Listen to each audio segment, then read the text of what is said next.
Welcome, everyone, and welcome especially to you, Dr. Hayhoe. I'm so excited to be listening to you tonight and excited to see everyone else. As you know, creation care and stewardship of the earth and of all the resources that God blesses us with is one of my initiatives here in this diocese. And so I'm happy to be joining with folks of like mind. So thank you. Thank you for taking the time to come. I would like to open with a brief collect. It is a thanksgiving for the beauty of the earth. Let us pray. We give you thanks, most gracious God, for the beauty of the earth and sky and sea, for the richness of mountains, plains, and rivers, for the songs of birds and the loveliness of flowers.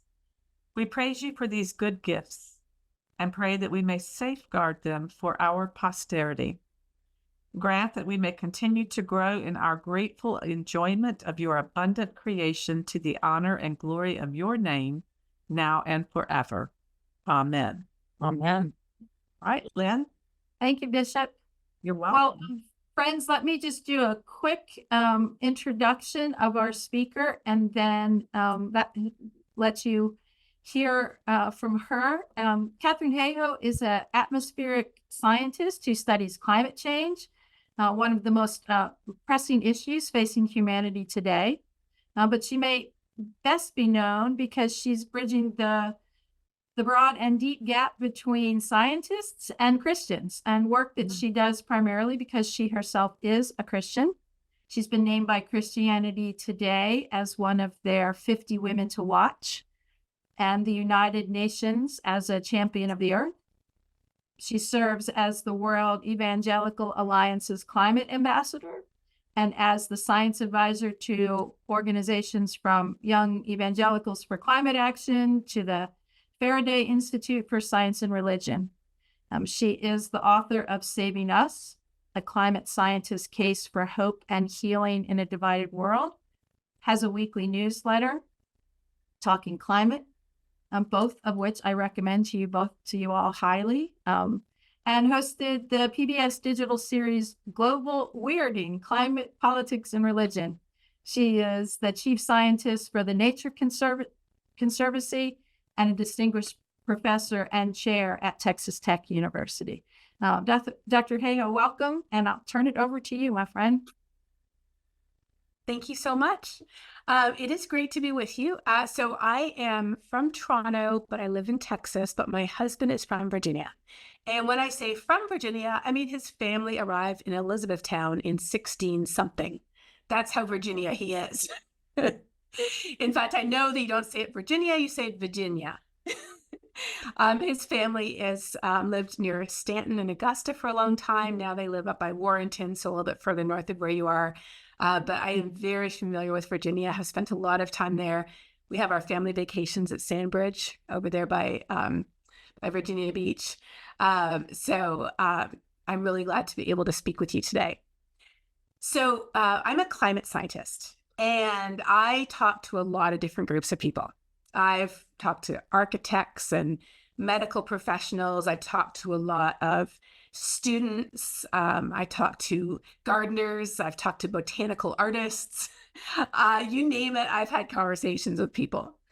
And what I do when I talk to bigger groups is for the last 10 years or more, I use interactive tools online to interact with people, ask them questions, and let them ask me questions.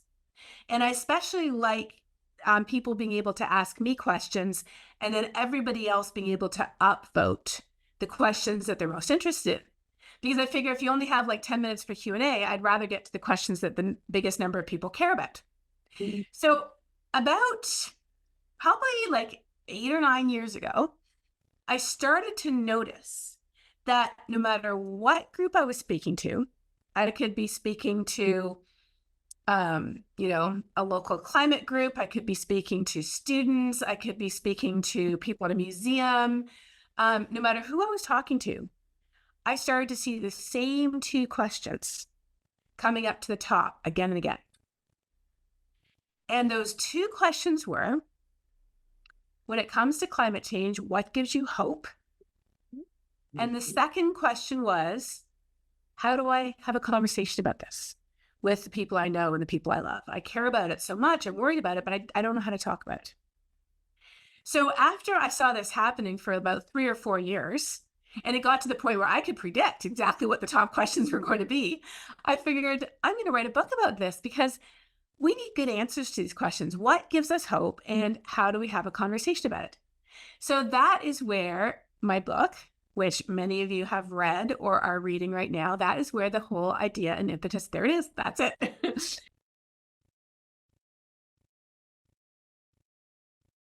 I accidentally muted myself there because I'm not one of those people who writes like a book a year. I really feel like if you're going to spend all the time to write a book, and believe me, it is a lot of work to write a book, I want to do something, I want to say something that matters to people, that people want the answer to. And so that's why I wrote the book, to answer the question, what gives us hope and how do we talk about this? So then I started, the very first talk I gave on the book, I remember, was to a group of mothers at a science museum in Utah. And it was during the pandemic, so it was a virtual talk just like this.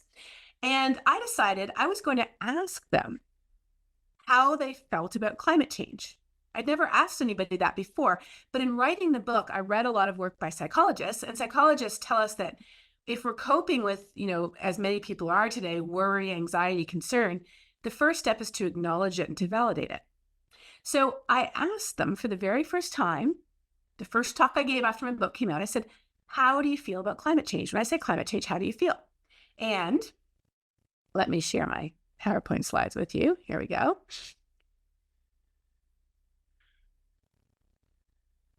These are the answers I got. And after I asked that women's group, I asked the next group I was speaking to, and the next group, and the next group. And I have never spoken to a single group where at least 90% of the answers I got were these words. And I have now analyzed thousands of responses. Almost every group I speak to, this is how they feel. Now, what I started doing then is, and I did this for the first time at the mothers group, I talked about the main messages in the book. I talked about what gives us hope and how we can have a positive conversation about it. And then at the end, I asked them the same question. I said, when I say climate change, how do you feel? After just 30 minutes of going, they hadn't even read the book. I just sort of went through the main parts of the book in 30 minutes. I asked them the same question, and shoot, I should have had that here, but I didn't. The word cloud flipped from over 90% negative words, depressed, discouraged, paralyzed, frustrated, to over 90% words like motivated, determined, and even hopeful. And since then, I've asked the same pair of questions of thousands of people, all kinds of different people, all over North America and in other places too. And I have never had one group that did not flip from mostly negative to mostly positive with the message from the book. Isn't that incredible? And so since then, I've gone on, the book came out 2 years ago. Since then, I've gone on to study even more about, well, how can we really have these positive, constructive conversations? How can we make a difference? Because I see the doomerism rising. I see more people depressed, worried, discouraged today than there were when I wrote the book. In many ways, I feel like the book was a little bit ahead of its time. Every day on social media, I see people who are so worried that they decide they're going to attack climate scientists for hiding the truth or lying about how bad it is. And I'm like, excuse me, have you read the scientific reports? They're quite bad enough. And so now more than ever, people need this message of hope. So another thing that really interested me when I was writing this book was the fact that I was coming at this very much from the perspective of faith. And when I first started, integrating my faith with my science, I bought the Green Bible. Has anybody here seen the Green Bible? All the verses about nature are in green. And I read it, and it was really interesting because there was a lot of green, especially in the Psalms and places like that. But as I continued to dig deeper, the most meaningful verses to me in the Bible have nothing to do with nature, and they're not highlighted in green.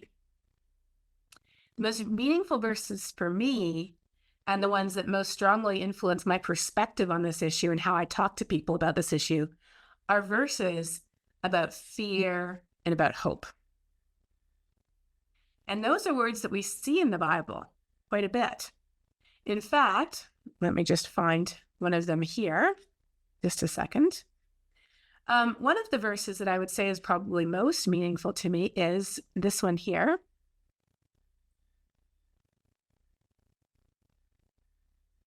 Where the Apostle Paul is writing to Timothy, and he gives Timothy a piece of advice. And I just feel that if the church would take this advice to heart, in general, not just when it comes to climate change, but in general, we would live in such a radically different world. And the voice of the church in the world would be completely different than what it is that we hear today. So Paul says to Timothy, God has not given us a spirit of fear. And I take that as a litmus test. So if we are reacting to something out of fear, that is not given to us by God. It's not from God. What has God given us? God has given us three other things. And the first one is kind of an old-fashioned word, power.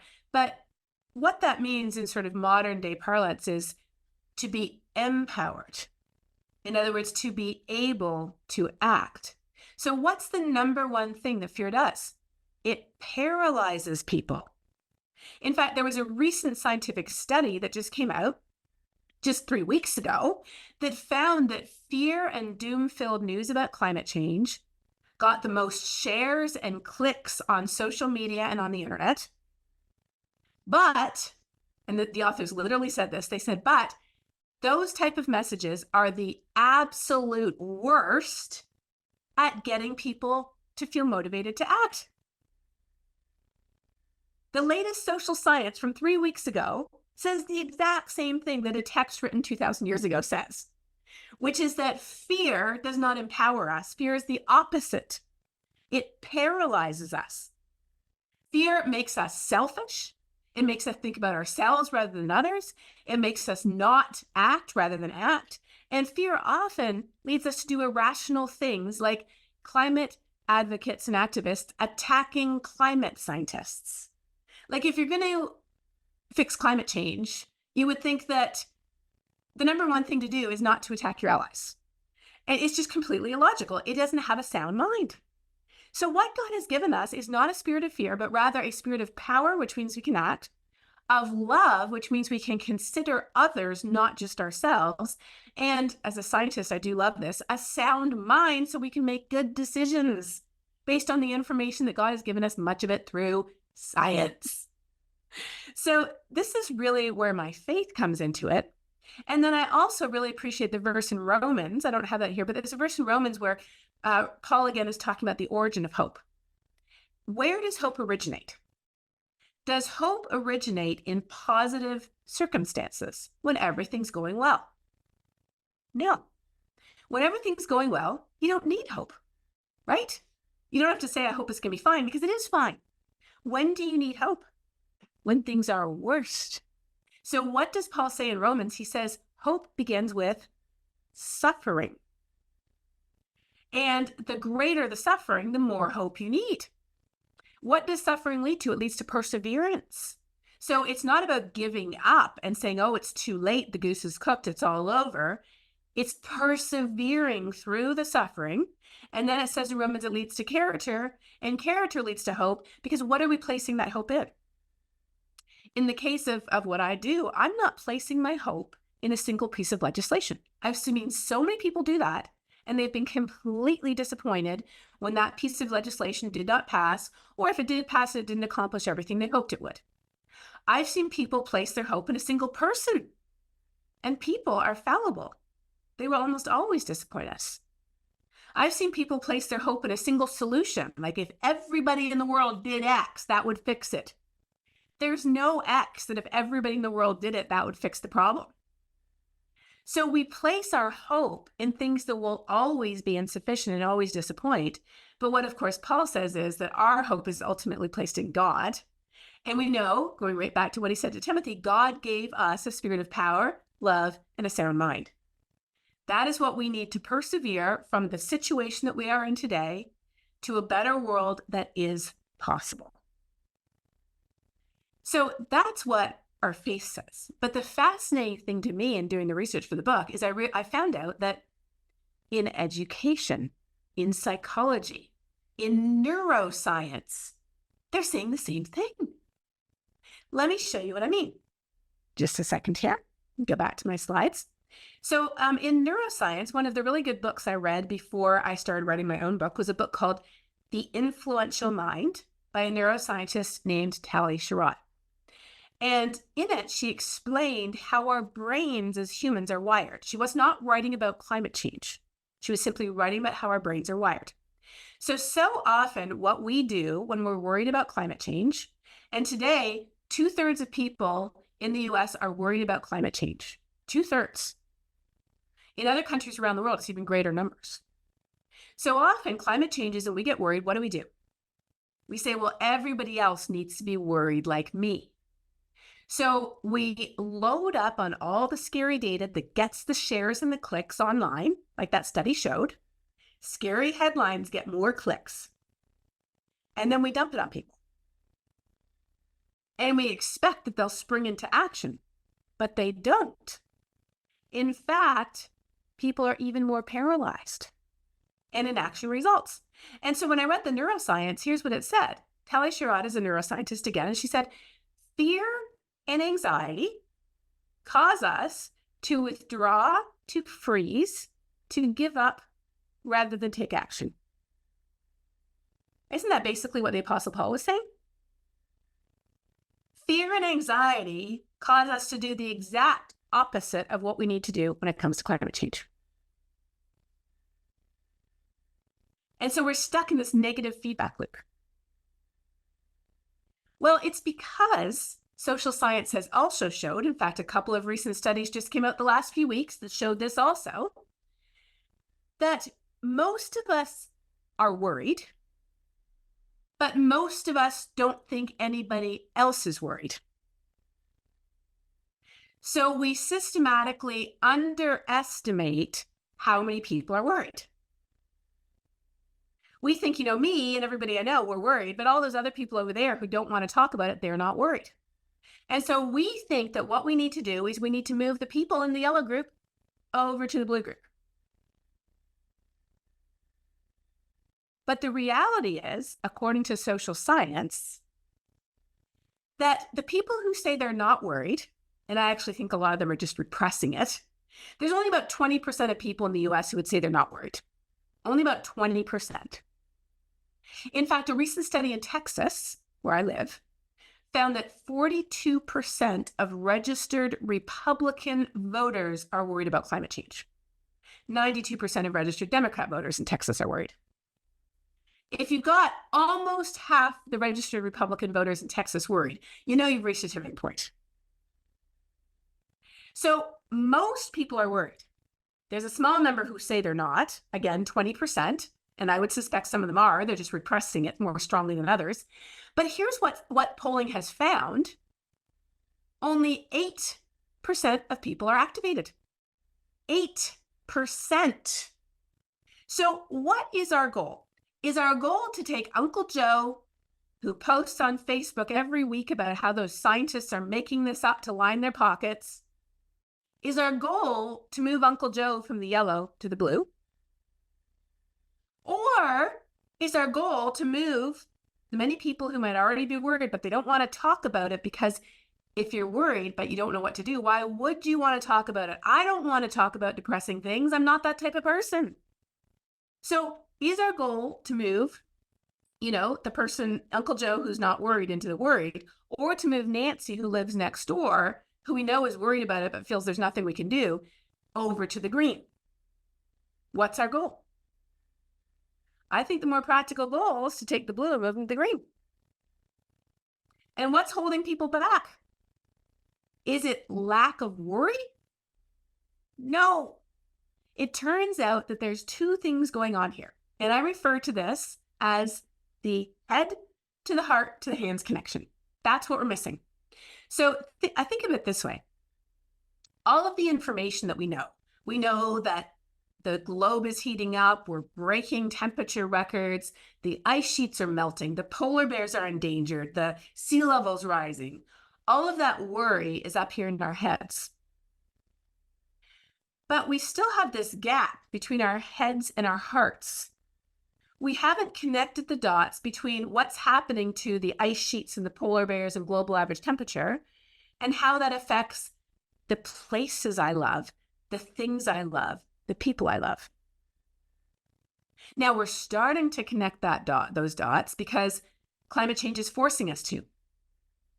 As of this fall, 9 out of 10 Americans had personally experienced extreme weather, and 2/3 of them understood it had something to do with climate change. If you live in Norfolk or Chesapeake, you know that you've had sunny day flooding, multiple days. There's been heat waves so severe in Southern Virginia that it's melted roads. You know that spring is coming earlier. You know that heavy downpours in Virginia are getting more common. You know that summer heat is increasing. And along the coast, again, you know sea level's rising. So climate change is forcing us to make the head to heart connection. But we can make it even faster because we need that connection to understand why it matters to me. We understand why it matters to the human race, to the global, to the planet, to, the future. And you can even, actually, I have some figures I want to show you on that. Just a second here. Let me get them up. Okay. So here we go. This is actual data proof of what I'm saying.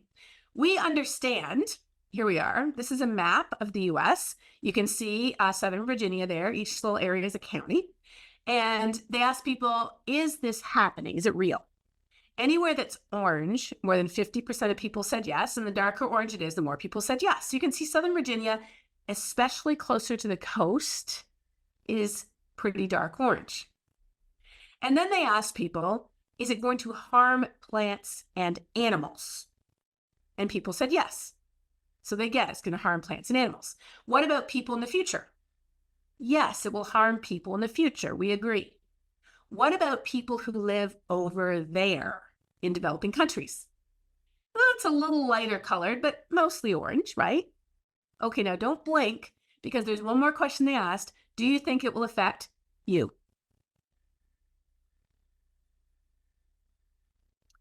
What is this? This is the head to heart gap. We understand it's real and it's going to affect us, but we haven't made that connection. So that's why every week now, I started this after I published the book. Every week now, I have a weekly newsletter. And in every weekly newsletter, I have an example of how climate change is affecting something we understand. So in this week's newsletter, I talked about how wildfire smoke and flooding was affecting people's homes.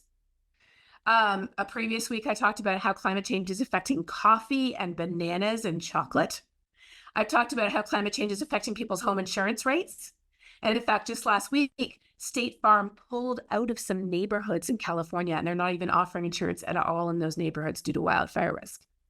So I talk about things that matter to our hearts, not just our heads.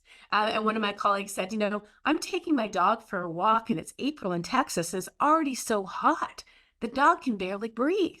She said, could you please do a newsletter on how it affects our pets? And I was like, yeah, I can definitely do that too. So we have to make the head to heart connection. What does that mean? We have to talk about how climate change is affecting the places we love, the things we love, and the people we love. And in Saving Us, I have lots of stories about how climate change affects our health, how it affects winter sports, how it affects our children and our grandchildren, how it affects our food. There's so many connections we can make. When I'm at the beach with my family, they have to replenish that beach quite a bit because of sea level rise.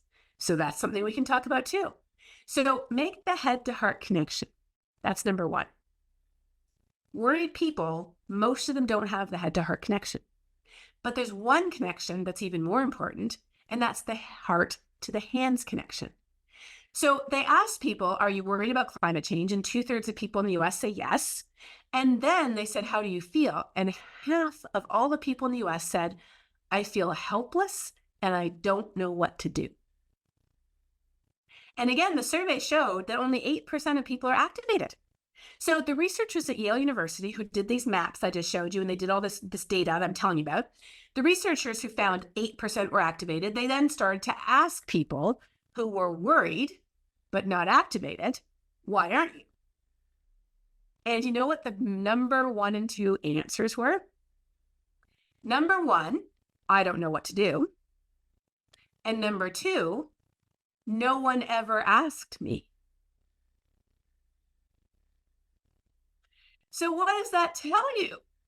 It tells you that the hypothesis I had when I wrote the book, that the number 1 most important thing we can do that we're not doing is talk about it, that hypothesis holds true. But remember, not loading up on all the fear-based facts about the polar bears, the ice sheets, and global temperature. That isn't going to help. What do we have to do? Let's go back to what the neuroscience says. And let me get Tally back up. All right. So, just a second here. So climate changes and we get worried, as I showed you before. What do we need to do? We need to make the head to heart to hands connection. How do we do that? We need to talk about why climate change matters to people, places, and things we love, number 1. And then we also need to talk about what solutions look like. So remember I shared with you how a new study just a few weeks ago showed that fear and doom-filled news got the most likes and the most clicks, but they were the absolute worst at motivating people to act. The study didn't stop there. You know what it found was the most effective thing at getting people to act? Sharing stories with them about what was already being done, what other people were already doing, what you were doing, what they could do, what we could all do together. Sharing information about actions was the most motivating thing. And you might say, well, duh, doesn't that make sense? If people don't know what to do, don't they need to know what to do? Yes. But somehow we've just missed the boat in the way we talk about climate change, and we're getting worse at it rather than better, because as people's level of fear increase, they're even more afraid, and we search even more desperately for coping mechanisms, which in many people's cases are just making people try to be even more worried. So it's this negative reinforcing spiral that I talked about before. Here's where you break the spiral. Climate's changing and we're worried. You can't break the spiral there. Those are very, very true. Where we break the spiral of doom is from where we're worried and what we do with it. What we do is we share why it matters, the heart, and what we can do, the head. And what happens? People feel empowered and change results. Why? Well, this is what the neuroscience says. The human brain is built to associate forward action with a reward, not with avoiding harm. So reframe your message. And I promise you, she's not talking about climate change. She's just talking about how our brain works. Reframe your message so the information you provide induces hope, not dread. That is how we communicate on climate change. So I mentioned my newsletter earlier. So in my newsletter, I share something about the heart, how climate change is affecting sports or food or things that we're familiar with. But in my newsletter every week, I also share at the top good news of what is happening. And in fact, let me take you through an example, because I'm trying to put into practice what I talk about here and what I've learned. When I wrote the book, I wasn't even putting it into practice in a systematic way. So let me just open up a sample newsletter and let you take a look at it. Just a second here. It's fun talking with a smaller audience because I can just sort of go free flow here. Okay, so here is an example of a newsletter from when the Inflation Reduction Act passed. My newsletter is called Talking Climate, and at the top I have good news in green. So you can see it's good news. And then what I did was I color-coded the not so good news in red, so if people wanted to, they could skip it. Because some people are so traumatized and so paralyzed, they don't even want to see the bad news. And I don't call it bad news, I call it not so good news. And in fact, I had somebody ask me, could you make it like a pop-down menu so I don't even have to see it if I don't want? So I looked in MailChimp, which is what I use, and they said, well, we know we don't have pop-down menus. So I couldn't do that. But I do color code it. So you can just skip right over the not good news. Here we're talking about infectious diseases. So we're talking about things that affect our health. And then what do I have next?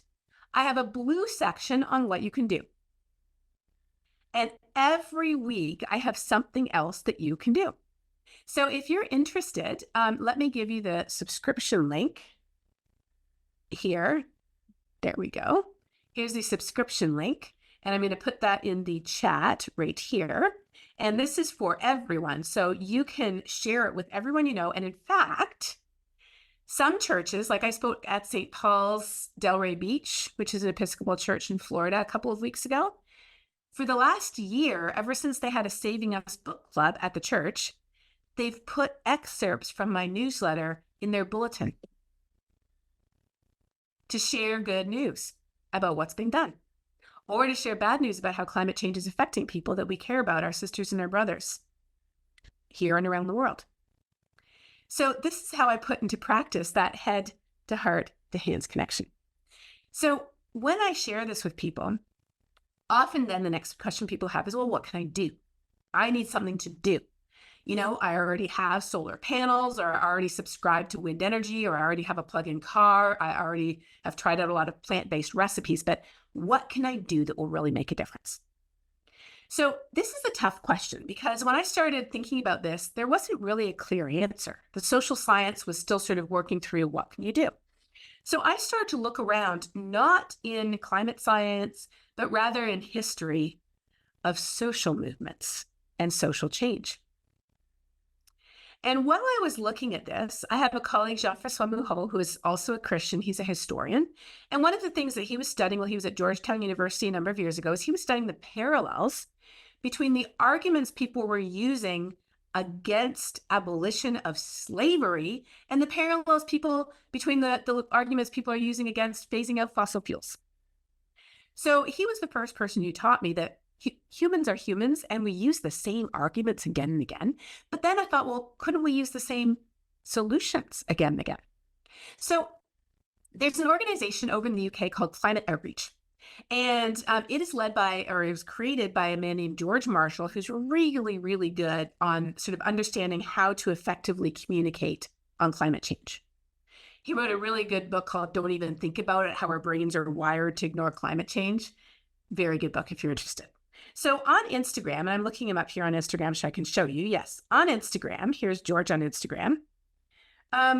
What George often does, I'm going to show you some examples here. Let's see. What George often does on Instagram is he spends a lot of time on the weekends just cycling around and, you know, just taking pictures of where he is and practicing good self-care. And so I saw this post that George posted that had nothing to do with climate change. It was a memorial plaque on the wall of a church. And it was for a member of parliament back in the 1800s who I'd never heard of. Never heard this man's name. He was not a William Wilberforce. He was somebody I'd never heard of. I tried Googling him, and there was almost nothing online about him, so he wasn't a well-known person. On the memorial plaque, it said, I forget what his name was. We'll call him Sir Edwin. It said, Sir Edwin was an early advocate against the abolition of slavery. Motivated by his faith, he introduced legislation, he supported legislation, he advocated for legislation for the abolition of slavery again and again and again, and again and again and again, they were defeated. Yet finally, after many years of striving, the memorial went on to say, finally it was passed. All of his years when he thought he was going to fail, when they kept being defeated, when they needed hope and they needed perseverance and they needed character, and it felt like nothing was happening, all of a sudden the tide turned just before he passed away. So he actually saw the fruits of what he had been doing. And it made me realize, look at the abolition of slavery.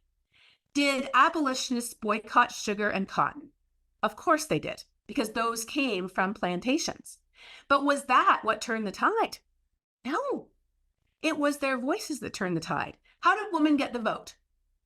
It was using their voices. And so I wrote an essay a couple of years ago when the Intergovernmental Panel on Climate Change report came out, talking about how can we respond? Where do we find hope? And this is what I wrote. I want to share this with you. So let me share my screen with you again. I wrote, where do we find hope?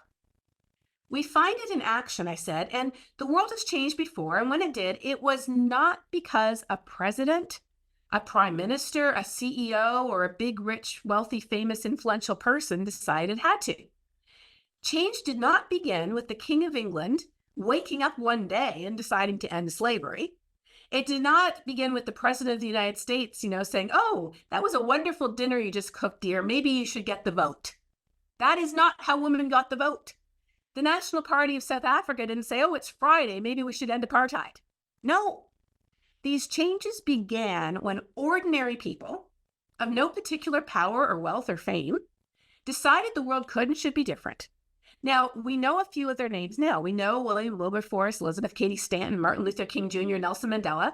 But what that memorial plaque on the wall made me realize is there are millions of people's names who we don't know. Yet they shared and supported and fought for the visions of a better world. They had the courage of their convictions. They used their voices to advocate for the systemic societal changes needed. And what I realized is we are the people who changed the world before, and we are the people who can change it again. That is what looking at that memorial plaque on the wall of the church taught me. Now, many of those people were motivated by their faith, weren't they? They had the courage of their convictions, and they were expressing what they believed to be true. And that's really what the Bible says too. In fact, to go back to what the Apostle Paul says in Galatians, it says, the only thing that counts is when our faith expresses itself through love. And what is climate change other than a failure to love our sisters and our brothers, especially those less fortunate than ourselves who are most affected by climate change? It affects us all, but it doesn't affect us all equally. A failure to love God's creation. That in Genesis, it says God gave humans responsibility over every living thing on this planet, including plants, animals, and other humans. What is climate change other than a failure to love? And what is climate action other than our faith expressing itself through love? So at this point, people had one question for me.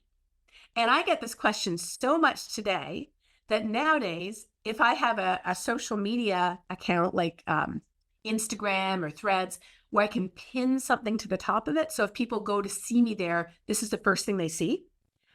Now, pinned to the very top of every social media account I have is my answer to the number one question I get now, which is, what can I do? That's the number one question. And again, people expect me to tell them how to drive or not drive, how to fly or not fly, what to eat or not eat. No. The most important thing any of us can do about climate change has nothing to do with our personal carbon footprint. The most important thing the abolitionists could do to advocate against slavery had nothing to do with whether they sweetened their coffee or what their clothes were made of. As Bill McKibben says, who of course is another faith-based advocate for climate action, he says, the most important thing an individual can do is not be such an individual. What does he mean by that? He means we have to change the system, but the system is made of people. And how does the system change other than when people call for it to change? How does a company decide to set a climate target? Someone, typically not the president, said, hey, have we ever thought about doing this? This other company's doing it. Maybe we should too. How does a school, how does a seminary, how does a church ever decide to do anything? It's when someone used their voice. How do humans do anything together without talking about it? And the interesting thing is that, let me go back here and show you two last pieces of data. I remember I left off with those maps I was showing you, the maps. Do you think climate change will affect you personally? Here's the map where we left off. Do you think climate change will affect you personally? This is a pretty dark blue map, but there was one map that was even darker blue. And this darker blue map was, do you ever? talk about it. Do you ever talk about it? Fairfax County is pretty high. Most of Southern Virginia is in the 30s. We don't talk about it. And if you don't talk about it, why would you care? And if you don't care, why would you ever do anything about it? So we just skip over the first essential step. We just skip right over it. And people often say to me, well, talking, it's past time for talking. We need to do something. I'm like, well, how do humans ever do something together without talking about it? And the data shows we aren't talking about it. I'm not saying talking is sufficient, but what I'm saying is it's a necessary first step. It's like you have this row of dominoes. The first domino is talking. You got to knock over the first domino if you want to get to any other ones. And now sometimes it might be writing, sometimes it might be speaking, sometimes it might be art. There's all kinds of different ways to talk about it. Sometimes it might be preaching from the pulpit. Sometimes it might be just handing a copy of a book to somebody. Sometimes it might just be doing something where somebody else can see you do it. Like in the book, I talk about how when we first got a plug-in car, we left the car plugged in outside the house. And this was a while ago. It was more than 10 years ago. Every single neighbor on our cul-de-sac stopped if they saw us outside and they're like, what is that? We're like, it's a plug-in car. And they're like, does it have a steering wheel? And we're like, yes. And they're like, where did you get it? How much did it cost? But then the next time we saw them, they would roll down their window, because in Texas, everybody's windows are up because you have the air conditioning on. They would roll down their window and they'd be like, I like your car. So that's a form of talking too. Okay, so I said at the top of my Instagram account and my Threads account and everything like that, I have pinned a post that answers the question, what can you do? What does that post say? You probably guess what the first thing is on the list. This is a list that is based on the social science of how individuals can change a system, because we've done it before and we can do it again. So here we go. What are these things we can do? Number one, start a conversation that connects the head to the heart to the hands. A conversation about why it matters and what we can do about it. Number one. And I have a newsletter every week that will give you a new talking point every single week. Number two, join a climate action group to amplify your voice. If there's 10, 20, 50 of us calling together for change, that's a lot more powerful than one person, right? There was even 12 disciples, right? Number three, this is a really interesting one. Talk with your money. Now, this is one I didn't think about too much until recent years. I knew that there was, not to invest our pension fund in fossil fuels. But I didn't realize that if you keep $1,000 in a savings account and that bank invests your $1,000 in fossil fuel related activities, your $1,000 over a year will produce the same amount of carbon as flying from New York to Seattle. Isn't that wild? So one of the things in my newsletter is a little website where you can type in the name of your bank and it tells you how good your bank is or not, and it gives you other recommendations. And I went there and I typed in the name of my bank, which is a local bank in Texas, and they didn't have it there. So I emailed them and I said, hey, my bank is this bank. Can you give me a score for my bank? And in 3 days, they emailed me back with a score for my bank, which wasn't a great score. So I'm looking at changing. All right, next, spark ideas for change at work and school, and I would add at church. How does a group ever begin to change when someone says, hey, why don't we do this? Number 5 is hold politicians accountable. Now, something really interesting, 99.5% of elected officials in the United States, and keep in mind I'm Canadian here, but even I know that 99.5% of elected officials in the US, or even I think the number is actually a little bit more, are not federal politicians.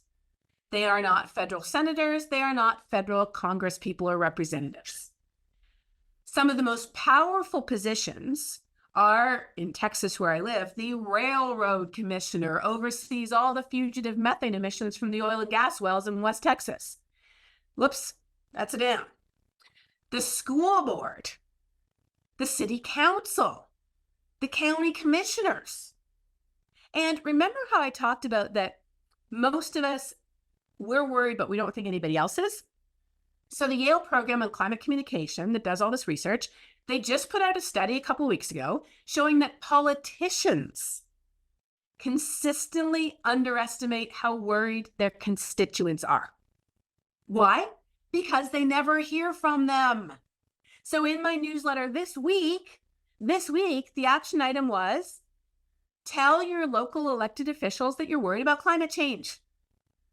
And I've even made coloring pages for kids that they can fill out and you can mail them into the politicians, because who doesn't want to get something hand colored by a kid? So that's what I'm talking about with holding politicians accountable. It's not only voting, it's also using your voice. And then the last one is take personal actions, because we want to make sure we're living consistently according to our values, right? It's like the cotton and the sugar of 200 years ago is, the solar panels and the plug-in car and the plant-based diets of today. Take personal action, but make it contagious by talking about it. And in fact, it's really interesting in my book, and I have the Bill McKibben quote there at the bottom.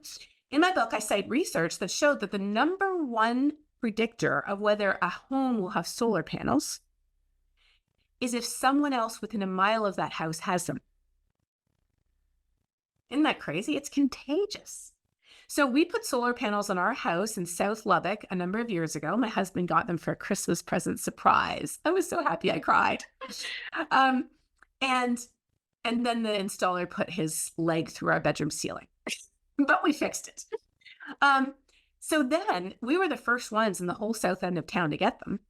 But within 2 years, we had 2 neighbors within a block of us and a couple more neighbors in our neighborhood who had them, who we didn't even know them. We didn't know these people, but they saw them on our roof and they're like, okay, and we had a little sign outside. So they're like, okay, we'll call this company. Obviously, if they live in the same neighborhood, they can afford them. We can probably afford them too, because their houses are worth the same amount of money. And we were able to make it contagious. So I tested this myself and I was right. So if we know what to do, connect the head to the heart, the hands. If we know how to start by having a conversation about why it matters and what we can do about it. At this point, my only question I have left for us is, what are we waiting for? We have all these worried people. They're already worried. They don't know what to do. We know what to do. So we can use our voices to help them see what we can all do to make a difference. Because when it all comes down to it, to care about climate change and to advocate for climate action, you only have to do one thing. And that one thing is not a scientist. It's not an environmentalist. It's not even a Christian, although I think Christians should be at the front of the line if we take the Bible seriously. It is quite literally a human being living on planet Earth. And we're all that. And so that means we can make that head-to-heart connection with just about everybody. I recommend leaving the yellow group of Uncle Joe's. They'll catch up with us later. Let's focus on the blue group. We can make that head-to-heart connection with just about everybody and show them how, based on what they already care about, there are things that they can do with their hands to make a difference. And guess what? That's where we find our hope, is in action, being empowered with love and a sound mind to express God's love to all of those around us. That's what we're called to do. And that is the opportunity that climate change affords every single one of us. Thank you. Thank you so much. So I think we have a little time for questions. Yes? We have 9 minutes. Okay. So any questions you have for Dr. Hayhoe? It would be helpful if you did the raised hand feature. Or if you don't want to say it, you can just type it in the chat. Right Sure, here. sure. Yeah. What I'll do is I'll put a couple of resources in the chat. So I already put the newsletter in the chat, but if you're interested in looking at those maps I showed, because you can zoom in on individual counties and you can even zoom in on individual congressional districts. And they found it's very powerful to say to your elected representative, did you know that 63% of people in your district support investing in renewable energy? And they'll be like, what? It's like, yes, look at this data. So that can be really powerful. The banks. It's called Bank Green. Let me find that for you. Here you go. There's the banks. And then I mentioned my Instagram account. So let me share that with you. And you will see that the very first post on my Instagram account is what I just showed you. And then you can also follow me on Threads. And the very first post on my Threads account is also the same thing. There we go. You can also find me on Facebook. And I will say that on Facebook, that's where I tend to share more of the faith-based things, because I feel like on Facebook, people are more connected to a lot of their sort of more conservative friends and relatives and neighbors. And so on Facebook, that's where, you know, if I'm going to put more Christian content, I would generally put more of it on Facebook, just FYI, just because that's the best place to share. Thank you, Christine. I really appreciate your comment. Okay. Any other questions? Could you say a little bit about your website? Because there are so many other video recordings and the global weirding piece, and just a little bit about that. So my website is just my name, katharineHayhoe.com, and it's sort of a repository of all of the different resources that I've got. So there's my website. Because I have so much essays, videos, books, interviews, social media channels, all of that. So on my website, I try to collect it all. And I do have a YouTube channel called Global Weirding, which is, here it is, short videos explaining common questions I get. Here's Global Weirding. There we go. And then I also, I'm increasingly building up a YouTube channel where I just put all my other videos and I link to other presentations I've given. So my other YouTube channel, I just put in the chat there too. And then let me just see, I'm just going to take a look here because I'm wondering if I can find, you know, I showed you those examples of how do you feel about climate change and what people said. I'm wondering if I can find an example for you about when I talked to people and I asked them how they felt about climate change and they changed. Yes, I think here's an example. Okay, yeah, here's an example. So let me just share this with you. So this is an example. This is actually from Virginia. This is from a talk I gave at George Mason University in Fairfax. But it's you would get the same examples no matter where I was. So I asked them, how do you feel about climate change? And you can see worried, concerned, and anxious were the top words. There was also, you know, angry, scared, dejective. There was some positive, but 90% negative. And then I asked them the same question again. And oops, not that way. This is the answer I got afterwards. Now they're still, you know, they're still disappointed, right? And they're still tired. And yes, I mean, I'm disappointed some days, and I'm definitely tired a lot of days. But it isn't about feeling happy every day. In fact, again, the Apostle Paul, he said, I rejoice in tribulations. You're not happy that you're suffering. You're not happy that other people are suffering. I'm not happy about climate change. Some days I'm not really even very optimistic, but I am hopeful. Because I know that hope begins in suffering, but hope is the small chance of a better world if we do everything we can through perseverance, endurance, and character. We know that we can make a difference. And here's what I want to leave you with, because science agrees. So what the science says is every bit of warming matters. Every action matters, every choice matters. And this is literally a quote from the Intergovernmental Panel on Climate Change. What we do matters. And to me, that is the definition of hope. We have it from psychology, we have it from neuroscience, we have it from the Bible, and we have it from climate science. Hope is not positive thinking. Hope is knowing that what we do makes a difference and doing it.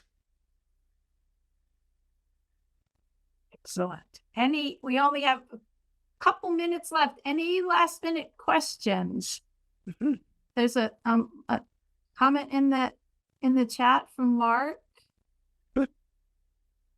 Yes. When I said join a climate action group, your creation care team is an excellent climate action group to join.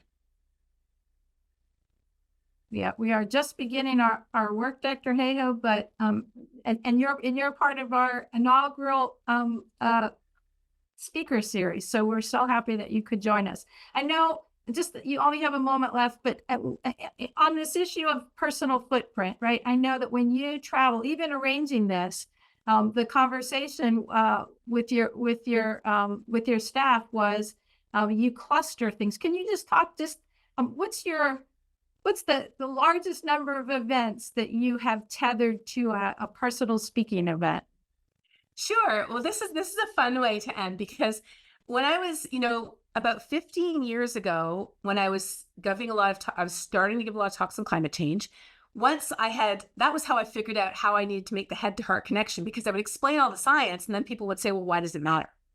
So then I realized, well, I have to explain why it matters. And then once they understood why it mattered, if I was talking to farmers or water managers or people who lived in Texas or people who lived in Virginia, then the next question I would get was, what can I do? So back 15 years ago, a lot of this social science hadn't been done, or it hadn't been connected to this issue. So back 15 years ago, the only thing I knew how to do was to cut my carbon footprint and tell other people how to cut theirs. Which again, it's on the list, but it's about being true to our values and then catalyzing larger change by sharing what we're doing with other people. That's how we have a large effect. But back then, that was all I knew how to do. So I stepped on the carbon scales and I measured my carbon footprint, and I expected it to be, what I eat or what I drive was number one. No, it really depends on who you are, what's your number one. And my number one was flying to scientific meetings and to give talks about climate change, which was a huge irony. And so I said, even though I believe I'm doing good, I can't let that be the biggest part of my carbon footprint. So what I decided back then, way before Zoom, we didn't have Zoom back then. We had Skype, nothing else. I decided I was going to transition 80% of my talks to virtual talks. And today I'm much over 80%. And I was only going to travel when I could bundle multiple events, so that the average carbon footprint of each event was as if I drove there, a couple of hours, no more. So the first time I bundled was to Washington, D.C. I had 4 to 5 events in one trip. I felt pretty good about that. But then I started to get a little more ambitious. And if I'm going to fly farther, like to Alaska, I got in 29 events in 6 days in Alaska. COVID interrupted me in Ireland in the middle of 18 formal events, plus a whole host of maybe a dozen other meetings. And then when I went to the climate meeting in Egypt 2 years ago, Egypt's pretty far away, 55 events in 9 days. Now that is exhausting. I typically travel with chocolate, and I have to make sure I get my sleep and I have comfortable shoes and I have a bit of time to recover afterwards. But that's what I'm doing to practice what I preach, because I know that having conversations is important, but I'm not going to be flying, across the world to do it. And in fact, even if I'm invited to a really phenomenal event, like a couple of years ago, I was fortunate enough to be invited to the Nobel Peace Prize ceremony and to have dinner with the King and Queen of Norway and the Peace Prize winners. I mean, you can't say no to that. But I'm not going to fly all the way to Norway for only one thing. So I'm very fortunate, and I realize I'm very privileged in that being a scientist, I have networks of people around the world. And so I know some colleagues in Norway, so I immediately emailed them and I said, if I come on these dates, what else could I do? So I lined up seminars and meetings and research meetings. And also I'm increasingly convinced that spending time doing things we love with people we love is also part of climate action, because it recharges our love batteries, so to speak. So I also spent some time just really enjoying being there and spending time outdoors in nature, as well as doing all of that work professionally. And it's difficult to schedule. It takes a lot of work, but I feel like it's really important to be true to who you are. And so that's a big piece of why now the last couple of years, I've been doing about 100 virtual talks a year, but I've scaled that down because it was getting a bit exhausting. So I'm at about 50 now. About one a week is what I do now. So this is the one for this week. Last week was the Association of Christian Biologists. And then when I travel, I give multiple talks and multiple events at the same place. In fact, I fill up pretty much every hour I'm there. There's like an hour between the airport and my first event, and then there's like an hour and a half between my last event and when I have to be at the airport, because I want to make every ounce of carbon count and I want to make every minute count, because those are our 2 least renewable resources. And I know more than anyone that we don't have a lot of time on this. There's no magic deadline, but every day, every week, every year that goes by makes a difference. And so I want to make sure that I'm being a good steward of the talents that God has given me. Thank you so much. And we've taken you 2 minutes past what we agreed to, but thank you so much for making Southern Virginia your one talk this week. We've been enriched by your your comments and inspired. And so thank you so much. We'll share all of the links that you provided for us. Again, thanks everyone, and have a blessed evening.